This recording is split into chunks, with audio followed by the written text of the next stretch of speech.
திரு ராமன், இப்போ அண்ணாமலை உண்மையில் தனி கட்சியை தொடங்குகிறார் அப்படின்னா மாநில கட்சியாக தான் அவர் தொடங்க போகிறார். அதில் எந்த மாற்றமும் இருக்காது. மாநிலத்தை சார்ந்த நலன்களாக பேச வேண்டும். இப்போ சிபிஎஸ்இ தேர்வு முறைகளில் கூட அண்ணாமலை பேசியது பெரும் விமர்சனத்துக்கு உள்ளாக்கப்பட்டது. இது இனி வரக்கூடிய நாட்களில் இன்னும் வீரியமாகவே தொடரணும். எப்படின்னா மத்திய அரசை அண்ணாமலை எதிர்க்க வேண்டும். அதற்கு மத்திய அரசு அனுமதிப்பார்களா? மத்திய அரசு என்பது பாஜக அரசு. தன்னுடன் இருந்த ஒருவர் தன்னையே எதிர்க்கிறார் என்பபோது அது பாஜக அரசால் அனுமதிக்கப்படுமா? முதல்ல ஷியாம் அவர்கள் சொன்னது எல்லாமே 100க்கு 100 உண்மை. சரி, அண்ணாமலை அவருடைய நிலைப்பாடை பற்றியும் அவர் தமிழ்நாட்டில் பல கருத்துக்களை சொல்லி திராவிட கட்சியுடைய ஊழலை முதல் முறையாக 60 ஆண்டுகளாக தமிழகத்தில் திமுக அதிமுக ஆட்சி இருந்தன. ஆனால் தமிழ்நாட்டில் இதுவரை எந்த பிஜேபி தலைவரும் ஊழலை பற்றி வெளிச்சம் போட்டு காட்டல. அதன் முதல் முறையாக ஃபைல் 1 ஃபைல் 2 என்ற நிலைப்பாடை ஆளுநர்கிட்ட கொண்டு கொடுத்து மிகப்பெரிய அதிர்வலையை கிளப்பி அதில் எடப்பாடி பழனிசாமி மட்டுமில்ல திமுகவுடைய கருவூலத்தையே அவர் ஷேக் பண்ண வச்சார். அதன் பிறகு தான் என்ன ஆகிப்போச்சுன்னா, சரி இனி அண்ணாமலையினால் நமக்கு வரக்கூடிய 2026 சட்டமன்ற தேர்தலில் தோல்வியான நிலைப்பாடு உருவாகிவிடக்கூடாது என்பதற்காக தான் எடப்பாடி அவர்கள் சொன்னதற்கு இணங்க அதுக்குள்ளே திமுகவுடைய அசைன்மெண்ட்டும் அதுக்குள்ளே இருக்குது அந்த அன்கோலை. அப்படி போகும்போது அண்ணாமலை அவர்களை மாட்டி நயினார் நாயகனை கொண்டு வந்தாங்க. நயினார் நாயகனா அவர் திராவிட கட்சியில் ஏற்கனவே அதிமுக அமைச்சராக இருந்தனால அந்த ரிப்பில் கொண்டு வந்தாங்க. அப்போ ஏற்கனவே அவர் என்ன சொல்கிறாருன்னா, அண்ணாமலை டெல்லியில் போன தகவல் என்ன, அவர் 4-5 கண்டிஷன் என்ன. முதல் கண்டிஷன், நீங்கள் 2026 சட்டமன்ற தேர்தலில் எடப்பாடி கொடுத்தா 27 சீட்டை வாங்கினீங்க. அந்த சீட்டு ஏதாவது பிஜேபியுடைய கோட்டைக்குள்ளே இருக்கிற சீட்டு வாங்கினீங்களா? எல்லாமே சருகு மாதிரி உள்ள சீட்டு நீங்க வாங்கியிருக்கீங்க. எல்லாமே தோல்வி கண்டிருக்கீங்க. அதாவது பிஜேபி வெற்றி பெறுவதற்கான சாதகமான இடங்கள் கிடையாது. அப்போ அதுல நடந்தது என்ன? தமிழ்நாடு முழுவதும் நான் எவ்வளோ கட்டமைச்சு வச்சுருந்தேன், எவ்வளோ கஷ்டப்பட்டு வச்சுருந்தேன். நான் போகிற இடத்துலலாம் ஒரு நாளைக்கு 10 பத்திரிகைகளை சந்திக்கிறேன். 1 மணிக்கு உதயநிதி ஸ்டாலின் அறிக்கை கொடுத்தாருன்னா 2 மணிக்கு நான் அறிக்கை கொடுக்குறேன். 4 மணிக்கு ஆர்எஸ் அறிக்கை கொடுத்தா 5 மணிக்கு நான் அறிக்கை கொடுக்குறேன். தமிழ்நாட்டில் முழுவதும் பாஜகவா திமுக என்ற நிலைப்பாடை எதிர்க்கட்சியான ஒரு நிலைப்பாடை பிஜேபி கொண்டு வந்திருக்குது. இவ்வளோ கஷ்டப்பட்டு இவ்வளோ நிலைப்பாடை உருவாக்கியிருக்கேன். நான் போகிற நிகழ்ச்சிகள் ஆன்மீக நிகழ்ச்சியாக இருந்தாலும் சரி, ஆன்மீக கருத்தரங்கம், கல்லூரி கருத்தரங்கெல்லாம் இளைஞர்கள் என்ன பெரிய அளவுக்கு எதிர்பார்க்குறாங்க, எல்லா வகையிலுமே எதிர்பார்க்குறாங்க மக்கள். ஆகவே அண்ணாமலையால் தான் தமிழ்நாட்டில் ஒரு மாற்றத்தை உருவாக்க முடியும். இளைஞர்கள் இருக்கிறாங்க. இந்த நேரத்தில் தான் நீங்கள் விஜயனுடைய வருகை இருக்குது.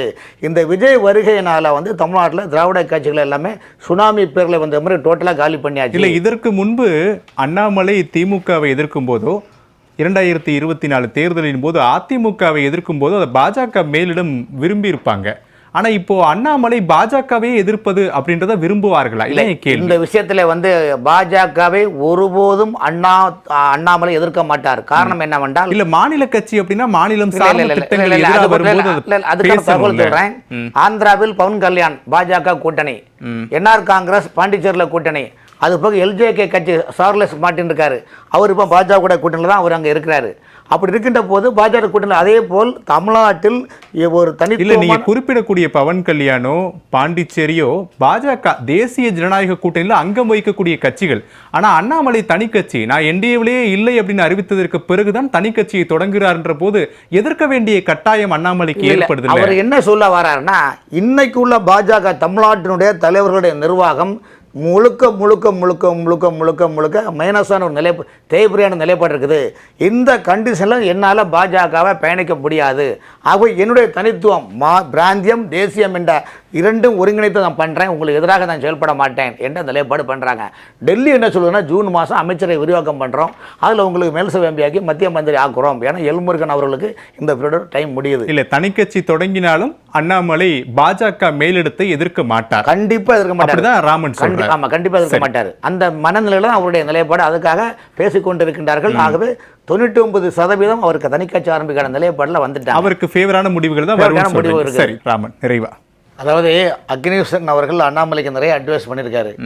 அண்ணாமலை தொண்டர்களும் அண்ணாமலை மனநிலை என்னன்னா, தமிழ்நாட்டில் விஜய் என்ன சொல்லுவார், தீய சக்தி, ஊழல் சக்தி, நாங்கள் தான் தூய சக்தின்னு சொல்றாரு. இந்த 3 சக்தியும் ஒருங்கிணைத்து மக்கள் சக்தியாக அண்ணாமலை வலம் வர உள்ளார்.